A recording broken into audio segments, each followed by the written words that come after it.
Bonjour à toutes et à tous. Et bienvenue du coup au DevFest Afrique francophone 2024. On est vraiment très ravis d'être ici avec vous. Donc moi c'est Jules Enduré, je travaille à Zenica et je suis un des cofondateurs du DevFest Nantes et on va revenir dessus. Et moi, je suis Annabelle, je suis présidente du GDG Nantes et donc du DevFest Nantes et je travaille chez Sphere où je gère les communautés tech. Et justement, on va maintenant vous raconter une histoire. Et cette histoire, Julien, tu peux passer la slide. C'était l'histoire de trois valeureux personnages dans le même garage. Ah non, pardon, en fait, c'était un bureau avec une passion commune, c'était d'échanger sur l'écosystème tech. Et je vais justement laisser Julien parler de ce début d'aventure. Oui, alors comme j'espère beaucoup d'entre vous sont dans des communautés, bah, nous on a commencé assez simplement en fait dans un même bureau avec deux autres personnes, Jean-François et Benjamin, avec qui on échangeait régulièrement sur bah, l'écosystème technologique. Et puis chacun avec une vision un peu différente, un peu Android, un peu web, un peu cloud. Et puis bah, l'idée de se dire que il n'y avait pas grand-chose finalement dans notre ville pour partager un petit peu tous ces éléments-là. Donc on était assez passionnés, on aimait bien partager. Et puis bah, on allait de temps en temps dans une autre ville qui avait elle, un petit meet-up, etc. Mais finalement il n'y avait pas grand-chose. Donc on s'est dit bah pourquoi pas essayer de créer quelque chose du style, bah, on essaye de faire un événement, une soirée, on essaye d'échanger avec un début de communauté tous les 2 mois, et puis on verra ce que ça donne. Donc on a commencé à créer du coup le Nantes GTUG, Google Technology User Group. Donc John en a parlé un petit peu avant, hein, des GTUG qui existaient avant. Qui du coup on a créé ça dès janvier 2011, donc sous une forme associative et donc dans l'idée vraiment de pouvoir partager ça. Donc il a fallu trouver des premiers speakers. Bon, bah, on avait quelques connaissances qui étaient prêts à prendre la parole. Il a fallu trouver un lieu. Bon, bah, on avait une première école pour le premier lieu, et puis trouver un sponsor pour pouvoir essayer de avoir des boissons, un petit peu de nourriture à l'événement. Donc ça, c'était dès les débuts, en février-mars 2011. En fait, ce qui s'est passé aussi, c'est que dès 2011, on s'est dit, mais en fait, ce qui nous intéresse aussi, c'est de voir finalement comment les géants, comment Google, par exemple, fait un événement. Ça nous intéressait et puis on voulait aller prendre l'information au plus tôt.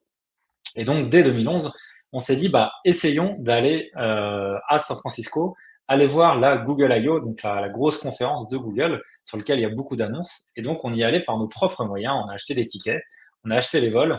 Bon, on en a profité aussi pour faire des vacances là-bas, parce que aller là-bas, ça coûte quand même cher. Mais en fait, on s'est donné les moyens d'aller là-bas. Et là, ça a été vraiment incroyable. Vraiment des sessions tech intéressantes, beaucoup de rencontres, des soirées aussi qui étaient géniales. Et donc, finalement, on s'est dit, bah voilà, on veut faire la même chose, on veut rapatrier finalement cet esprit Google I/O, mais on veut le rapatrier dans notre ville. On veut pouvoir partager cet aspect-là à notre communauté. Donc en fait, on a avancé. Donc là, on était en 2011, 2012. On a la chance de retourner encore au Google I/O. Donc là, encore plein les yeux. On a des étoiles dans les yeux et tout. Puis on se dit, bah, ce serait pas mal et tout de réussir à faire quelque chose comme ça. Et puis là, bah, en fait, Google via le programme GDG. Donc là, on se renomme GDG Nantes. Il propose une nouvelle formule qu'ils appellent les DevFest. Donc un DevFest, c'est quoi? C'est l'idée de faire quelque chose qui dure au minimum 2 heures, qui a potentiellement plusieurs tracks en parallèle, donc plusieurs conférences, et puis bah, d'accueillir des conférenciers. On se dit, bah ouais, ça a l'air super cool ça, bon bah on peut essayer. Donc c'est là où en fait on est passé sur le level 1 de l'organisation des conférences. On était en septembre et on s'est dit, bah on va organiser quelque chose pour novembre. Donc c'était vraiment l'idée d'essayer et de voir un petit peu ce qu'on va faire. Et c'est là où en fait on a découvert les règles du jeu. Les règles du jeu, c'est quoi? Bah, c'est qu'en fait, quand on organise des conférences, quand on organise quelque chose pour sa communauté, bah, en fait, il y a vraiment différents points de vue. Donc, on a identifié surtout quatre. Le premier, c'est que, bah, en tant que participant, on a envie d'être à l'événement. Donc, un participant qui est heureux, bah, ça fait gagner des points. Le deuxième point, c'est aussi que pour financer ce genre d'événement, il faut des sponsors, il faut des partenaires. Et si un partenaire est très heureux de participer à l'événement, qu'il a voilà une bonne expérience en tant que sponsor, eh ben il sera peut-être volontaire aussi pour revenir l'année d'après.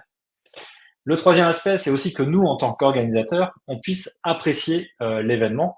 Donc voilà, il y a eu des phases un peu difficiles. Typiquement, bah, quand on a organisé le premier événement, on était en physique, on était dans une école, et il a fallu préparer tous les badges la veille, chacun avec ses petits ciseaux. Et donc, on a accueilli 150 personnes. Donc là, vous êtes quand même très nombreux en ligne, mais la première fois, donc au DevFest Nantes, on était 150 personnes en physique. Et donc la veille, on s'est amusé à découper 150 badges à la main. Bon voilà, c'est des bons souvenirs, mais c'est des choses qu'on n'a pas forcément à ce niveau-là. Et Et puis d'ailleurs, il y a on a aussi la aussi partie speaker. Oui, des étudiants qui ont, dormi sur place pour surveiller le matériel. exactement. Et les speakers, effectivement aussi, c'est un point important. Il faut qu'on ait des speakers qui aient envie de venir à l'événement puisqu'on veut justement du contenu de qualité pour que les participants aient envie de venir et c'est justement, ce qu'on va voir juste après Julien. Donc vraiment, hein, l'idée aussi dans la gestion un petit peu de ce premier DevFest, de ses premiers pas dans le monde de l'événementiel et de créer un événement pour sa communauté, c'est de se dire finalement que le truc le plus important, le succès, ça viendra vraiment avec des gens qui apprécient l'événement, donc que ça vient finalement du contenu de qualité, de ce que proposent en fait les différents speakers. Donc voilà, on a eu des choses assez incroyables. Dès le début, on a pu avoir des personnes, dès les premières années, qui étaient du coup, par exemple, committeurs sur AngularJS. On avait réussi à faire venir des gens comme ça, qui étaient quand même dans leur milieu finalement des pointures. Et donc voilà, on a eu pas mal de choses. À l'époque aussi, il y avait très peu de moyens finalement de soumettre des sujets pour des conférences. Et donc on a commencé à développer des premiers outils, voilà, des ébauches d'outils pour essayer de publier. Euh, voilà, on se déclare comme le DevFest Nantes et on propose à des personnes de soumettre leur talk pour que nous après derrière on puisse choisir dans le listing, dans ce qui a été proposé. Et donc, on a eu la création notamment de Conference Hall, qui est toujours maintenue par Benjamin Petetot. Et donc, pour vos communautés, je vous encourage d'ailleurs à regarder ce magnifique projet qui s'appelle conferencehall.io. Voilà, donc ça nous permet vraiment d'avoir plein de sujets et apporter aussi de la diversité, puisque du coup, une fois qu'on s'est enregistré sur Conference Hall et qu'on a un talk qui est prêt, finalement, en quelques clics, on peut le proposer à différents événements. Et donc, du coup, on a une plus grosse quantité de talks proposés. Et plus on a de talks proposés, plus on peut choisir et du coup avoir du contenu de qualité. Et justement, on va aussi parler, des speakers, et donc la qualité, c'est bien, mais pouvoir le diffuser et le partager ensuite, c'est mieux. Donc c'est pour ça que nous, on a fait appel, assez rapidement à un prestataire qui nous fait en fait la captation des conférences en live. Enfin pas en live, mais en tout cas, ils enregistrent et ensuite on le met à disposition sur, notre compte YouTube GDG France. Donc pour le speaker, ce qui est bien, c'est que ça fait une référence pour lui qui peut partager et il peut, montrer, montrer sa conférence. Pour les participants, ce qui est intéressant, c'est qu'il peut revoir la conférence après l'événement. Si par exemple, il y a des moments, il n'a pas compris, il est sorti de sa zone de confort, au moins, voilà, il peut se poser dessus tranquillement et la revoir. Et puis pour les orgas, ce qui est bien, c'est que nous, on n'a pas à gérer cette partie-là qui est un peu complexe. On est serein et c'est pour ça qu'on a fait appel à un prestataire. Et d'ailleurs, Julien va nous raconter une petite anecdote sur le premier stream qu'on a fait sans prestataire, justement. Exactement. Donc ça, on revient en 2012, hein, donc StreamYard n'existe pas, donc faire des choses en remote ou en ligne ou enregistré, c'était pas évident. Donc StreamYard, YouTube, voilà, l'idée, c'était plutôt de se dire, en fait, le speaker se connecte en HDMI. Donc nous, on dupliquait ce qu'on affichait à l'écran pour les participants, on le dupliquait sur un autre écran. Et devant, on avait placé une petite webcam qui filmait l'écran de devant. Donc ça faisait quelque chose d'assez moyen. Donc depuis, on a supprimé les vidéos parce que c'était vraiment très très moche. Mais voilà, l'idée était quand même de pouvoir enregistrer les conférences et en fait finalement redonner aussi à la communauté, puisque tout le monde ne peut pas être présent le jour J à un événement, et donc de pouvoir enregistrer les conférences, les différents talks d'un DevFest et de pouvoir les rediffuser ensuite, ça permet de gagner de la vue et de gagner peut-être aussi en visibilité sur son événement. Un autre point aussi qui est pas toujours évident, c'est que dès le début, on voulait essayer de trouver un lieu qui puisse nous correspondre dans le sens où on voulait que tout le monde soit un peu à l'aise, c'est-à-dire les speakers, les sponsors, les participants.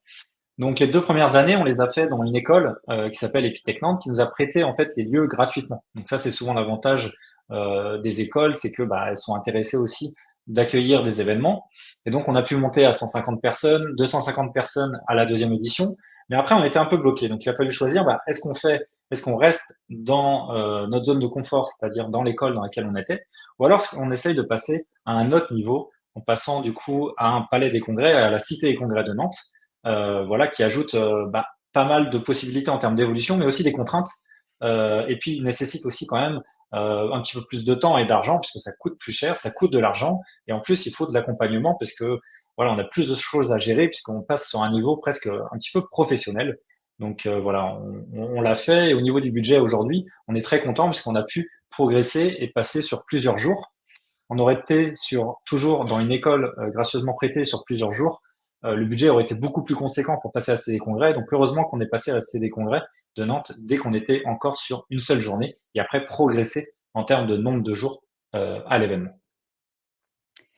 Et donc justement, après on passe au niveau 2 parce que quand on passe à la Cité des Congrès dans un lieu comme ça, voilà, c'est quand même on a des nouvelles compétences donc on arrête de jouer maintenant, on s'organise et donc on passe au second level, et donc comment ne pas s'ennuyer d'année en année, parce que c'est ça aussi, hein, quand on organise un événement comme ça, l'objectif c'est que, bah, on se fasse plaisir parce qu'on le fait aussi on fait ça sur notre temps perso. Donc comment ne pas s'ennuyer d'année en année? Et ben, on a choisi nous d'innover et la première chose qu'on a mis en place, c'est le thème. Donc en fait, comme c'est nous, complètement en présentiel, on donne un thème chaque année différent à la conférence. Donc par exemple, on a eu, l'espace, on a eu, les super-héros, et cette année, par exemple, c'est frayeur au Deathfest, un peu thème Halloween. Ce qui nous permet en fait, justement, quand on voyait un peu les règles au début, de répondre aux attentes des différents aussi personas, c'est, bah, ça permet aux sponsors d'être imaginatifs, donc de créer des animations en lien avec le thème, de décorer leur stand pour que les gens aient envie aussi de venir sur leur stand. Donc ça fait une sorte aussi de team building interne puisqu'il y a des entreprises qui vont créer des jeux vidéo dans leurs équipes ou une animation un peu sympa. Ça permet aux participants et participantes d'avoir une vraie immersion dans la Cité des Congrès. Donc et vraiment à Nantes, les sponsors jouent le jeu, il y a des décos partout. Nous aussi, justement, on fait, attention à ça, à la scénographie. Donc on a une graphiste, voilà, qui nous fait tous les visuels et ce qui nous permet de décorer un peu la Cité des Congrès. Donc cette illustratrice, vraiment, elle nous fait des visuels sur mesure. Et en plus de ça, donc par exemple, en fait, quand vous arrivez à la Cité des Congrès, il y a un énorme panneau qui fait, je crois que c'est 4 mètres sur 2 mètres. Et en fait, il y a écrit DevFest Nantes. Donc c'est vrai que pour nous, c'est impressionnant. On est super content de voir ça. Et puis on donne des goodies en lien avec le thème aussi, donc tous les ans. Ça, on continue par exemple parce on fait des t-shirts tous les ans avec justement un visuel spécifique. Et ce qui nous fait trop plaisir, c'est que quand on se balade dans la rue à Nantes ou même ailleurs en France, quand on va à d'autres événements, on voit toujours plein de gens avec nos t-shirts du DevFest Nantes. Donc on est trop contents et voilà. Et puis bah, nous, on est contents aussi de mettre en place ce thème. On a toujours des idées un peu folles, voilà, pour s'amuser et ça, c'est vraiment, important et justement, même les speakers jouent le jeu. Donc on va voir ça, Julien. Oui, donc on l'a vu, le contenu, c'est important d'avoir des speakers qui présentent bien, mais aussi finalement pour avoir des speakers qui puissent être les meilleurs ambassadeurs, c'est d'essayer aussi de se mettre à leur place et d'être finalement, essayer de vivre la meilleure speaker expérience possible. Donc voilà, l'idée c'est de faire rayonner leur société, leur discours, essayer de faire en sorte qu'ils puissent voilà, diffuser sur les réseaux sociaux, déposer des sujets. Et donc on a mis tout un tas de choses en place, donc notamment un dîner communautaire la veille de la conférence, une salle spécifique pour se reposer, soit avant, soit après la conférence, parce que ça demande de l'énergie quand même. Des cadeaux pour les speakers dédiés, donc des cadeaux plutôt utiles. La logistique, par exemple, donner des vouchers Uber pour le taxi ou autre pour pouvoir les aider. Voilà. Et puis, on a aussi mis en place des MC, donc des maîtres de cérémonie, pour introduire les speakers, pour éviter le stress de monter sur scène, ce genre de choses. Donc voilà, tous ces éléments-là pour essayer d'améliorer l'expérience speaker vraiment à ce niveau-là. Et puis, ce qui est important aussi, c'est de communiquer sur l'événement. Donc moi, c'était mon rôle quand j'ai intégré l'équipe parce que justement, voilà, les autres membres de l'équipe n'aimaient pas communiquer. Donc, je suis arrivée pour les sauver, on va dire. Et voilà, c'est vraiment important si on veut passer le niveau de la conférence à un autre niveau. Donc par exemple, il faut vraiment cibler les audiences, pour les sponsors, les speakers et les participants pour que ça puisse, voilà, correspondre à toucher en tout cas ces 3 audiences. Ce qui est important aussi, c'est d'automatiser. Comme on est bénévole, on a peu de temps pour faire ça, donc c'est automatiser au maximum toutes les communications sur les réseaux sociaux, mais aussi les mails qu'on va envoyer, les newsletters, et cetera. Donc c'est voilà, il faut s'équiper un peu et pour faire, tout ça. Il faut pouvoir innover. Par exemple, nous, on utilise un outil qui s'appelle shortvid.io et qui permet d'automatiser des petits visuels interactifs pardon, que les speakers peuvent utiliser pour leur communication. Aussi c'est des visuels qui seront, affichés dans la cité des congrès et qui vont tourner toute la journée. Et puis, par contre, qui dit communication, qui dit attention aux bad buzz. Ça nous est déjà arrivé d'avoir quelques bad buzz sur les réseaux sociaux. Bon, par exemple, une petite anecdote, maintenant on en rigole, mais voilà, en fait, avec le hashtag DevFestNantes, on avait tellement de succès sur Twitter que on a vu apparaître des images pornographiques avec le hashtag DevFestNantes. Donc, on a dû signaler toute la journée. Il y en avait à peu près toutes les 10 secondes. On a dû signaler toute la journée ces posts-là. Voilà, donc ça ne nous est plus arrivé, heureusement. Mais en tout cas, il faut toujours faire attention à comment on communique. Yes.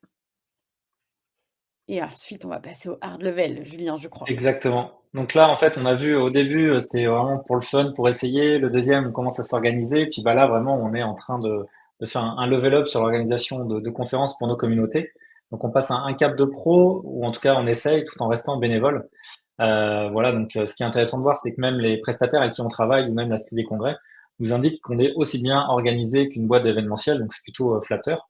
Et puis, bah, l'exemple aussi qu'on a souvent, c'est qu'aujourd'hui, voilà, quand on sort la billetterie pour les places pour le DevFest Nantes, donc souvent on sort une première série de 1000 tickets en juin, bah, tout part en fait dans la seconde, tout est dans les paniers. Donc c'est vrai qu'on est assez fiers de ça, de voir qu'en fait il y a de l'engouement et finalement la communauté nous fait confiance. Voilà, même sans savoir qui viendra à l'événement, les gens veulent être à l'événement. Donc c'est vrai que c'est super et on est assez fiers de ces éléments-là. Ce qui fait aussi un certain nombre de points de repère dans l'événement. Donc voilà, ça fait 12 ans qu'on organise le DevFest Nantes. L'idée, c'est à la fois d'avoir un mix sur les nouveautés et l'innovation, comme l'a indiqué Annabelle, mais aussi trouver des points de repère. Et pour trouver ces points de repère, ben, il y a la notion de rituel qu'on trouve assez intéressant. Donc voilà, à chaque fois, avant la keynote d'ouverture, on a un petit jeu d'attente avec un compte à rebours que Jean-François organise.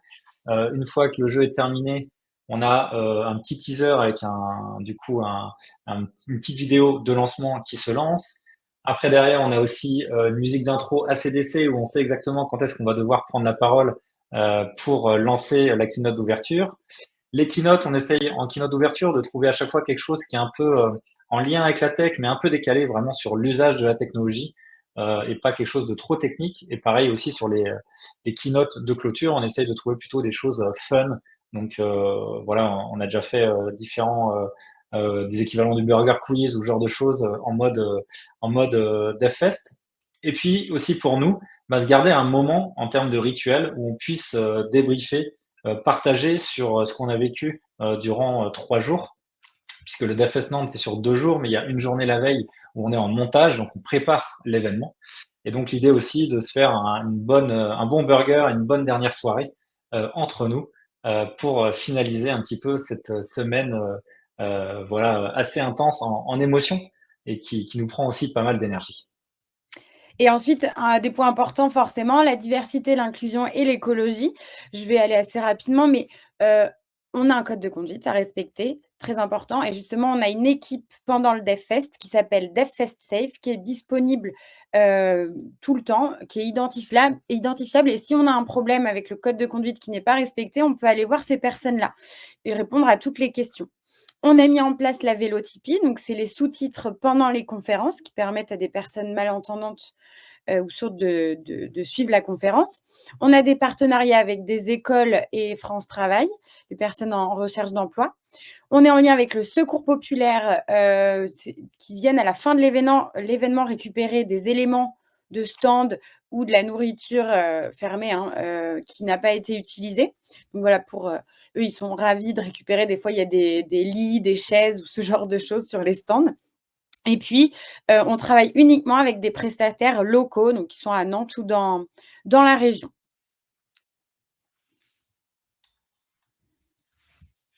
Et donc, en termes d'animation aussi, on fait pas mal de choses. Et il y a une anecdote aussi intéressante, c'est que on a pu voir différentes conférences de Google et on a une en fin de conférence. Il y avait un énorme concert et en fait, il y avait le groupe Justice qui était en concert. C'était en 2018 et là, du coup, ça a été vraiment quelque chose d'hyper important pour nous. On s'est dit, c'est vraiment ça qu'il faut qu'on souhaite réaliser, mettre en place pour notre communauté, c'est-à-dire une journée assez intense en conférence mais que le soir, on puisse un peu se lâcher, avoir du fun, et donc ajouter cette notion justement de concert à l'événement. Et donc justement, on a toujours, fait des surprises pour nos participants, les speakers et les sponsors, tout le monde peut en profiter. C'est des parenthèses qui sont non tech, des pauses vraiment pour un peu souffler. Donc par exemple, des escape games, on avait mis un planétarium aussi dans la Cité des Congrès et aussi, sur l'année des films, on avait exposé une DeLorean de Retour vers le futur. Donc, voilà, c'est toujours des moments qui marquent. Et ensuite, on a, donc, l'équipe. On est passé de 3 à 11 personnes. On a eu une seule perte, je crois, Julien, donc c'est quelqu'un en C'est plus qui a ça. déménagé. Oui. Hem, Est-ce que je crois que tu voulais parler un peu du temps qu'on passait en tant que bénévole, dans toute cette Oui, équipe? tout à fait. Bah, en fait, c'est quelque chose qu'on se rend pas compte, mais organiser ce genre d'événement et passer du temps pour la communauté, bah, on le fait bénévolement le soir, le week-end ou autre, et ça prend du temps. Et effectivement, moi, j'ai été président en fait de l'association jusqu'en 2020. Et en fait, je passais quand même quelque chose comme environ 4 heures par semaine à organiser le DevFest Nantes. Et bah, c'était moins évident à gérer. Donc en fait, en 2020, j'ai arrêté et donc j'ai passé la main à une nouvelle présidence, et en l'occurrence une présidente qui est Annabelle. Et moi, la première année en 2020, bah, le DevFest, je l'ai annulé puisque on était en plein covid. Heureusement, je n'ai pas eu à le faire 2 fois, on l'a pu le reporter en 2021 et ça s'est très bien passé depuis. Donc voilà, on donne tous, le max. Ce qu'il faut savoir, c'est que le jour J, on a une centaine de bénévoles en tout qui nous aident. L'esprit, c'est qu'on reste bénévole dans l'association et qu'on garde un état d'esprit très convivial et qu'on s'amuse. On perd des points de vie, ça c'est sûr, quand on organise un DevFest, mais on adore et on re-signe pour l'année d'après. Donc Et ça, puis c'est vrai que c'est important de comprendre. Bah, on l'a pas dit, mais là, c'est la team bénévole toute l'année, mais on a aussi des bénévoles le jour J pour nous aider. Et ça aussi, c'est vrai que c'est important d'avoir des bénévoles le jour J pour gérer les différentes salles et les différentes animations. Et donc finalement, c'est qui les gagnants de tout ça? Bah, finalement, c'est la communauté, puisqu'on arrive finalement à devenir un événement un peu incontournable sur Nantes et pas que. Mais finalement, la communauté nantaise est sûre de pouvoir l'apprécier. Donc, on est labellisé French Tech Nantes, on a des billets qui se vendent en une seconde, on accueille 3500 personnes différentes, donc 2500 personnes par jour pendant 2 jours, ce qui fait en gros 3500 personnes. Donc, on a réussi à créer un événement où on peut vraiment diffuser de l'information, diffuser voilà ce qu'on souhaite proposer à 3500 personnes qui sont prêtes à venir à notre événement. Donc ça, c'est vraiment la grosse fierté et tout le monde y gagne. Donc ça, c'est vraiment, c'est vraiment super, quoi.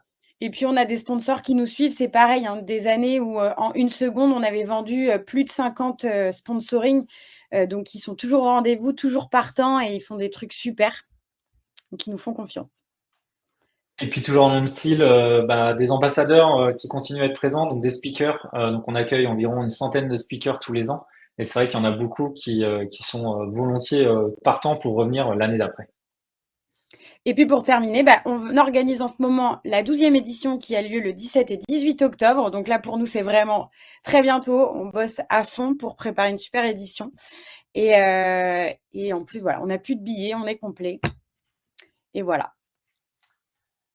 Donc en conclusion, merci en tout cas de nous avoir écoutés. On vous souhaite du coup un bon DevFest Afrique francophone. On espère que l'événement sera très très fort en termes de communauté. Et puis voilà, éclatez-vous. Merci à Julien, merci à Annabelle, merci pour votre Merci à présentation. En vous. tout cas, ça a été beaucoup Merci. enrichissant. Et vous avez parlé de deux, trois trucs sur lesquels moi j'aimerais revenir. Au début, ce que j'ai compris, c'est que c'est allé petit à petit. Il y avait une centaine de personnes et puis après, ça a commencé par monter pour prendre de l'ampleur.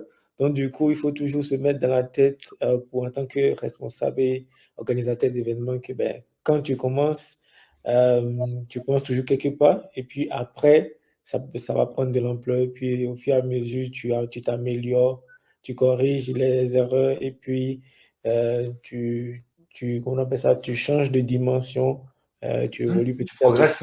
Mm. Ouais, ouais. En tout Ouais, cas, et ce qui fait aussi, c'est ouais. la récurrence des événements qui fait aussi que ça marche très bien. C'est-à-dire que les gens sont habitués à ce qu'en octobre-novembre, il y ait le DFS Nantes. Et vu qu'on le fait vraiment d'année en année et qu'on grossit d'année en année doucement, mais il y a quand même des points de référence et la récurrence fait que ça marche, quoi. Les gens sont très contents. C'est ça. Il faut aussi que l'équipe organisatrice soit patiente et y aller step by step, en fait. Ah ouais, patiente, ouais. La patience. Et puis Des la fois, on a envie passion, d'aller la vite, on passion. a envie de faire des trucs de fou tout de suite, d'avoir 2000 participants, mais vraiment, il faut y aller step by step. C'est plus Ouais. sûr. Ok. En tout cas, c'était super cool. Merci à vous pour votre présentation. En tout cas, je sais que beaucoup d'organisateurs au niveau de la communauté francophone vont utiliser tout ce que vous avez partagé comme connaissances pour pouvoir améliorer leur événement. En tout cas, merci beaucoup pour votre présence. Surtout, on reste disponible hein, s'ils ont des questions, avec Ok. plaisir. Exactement. Et le Ok, plaisir est pour nous. Merci beaucoup. merci à vous. Merci. Ok, merci.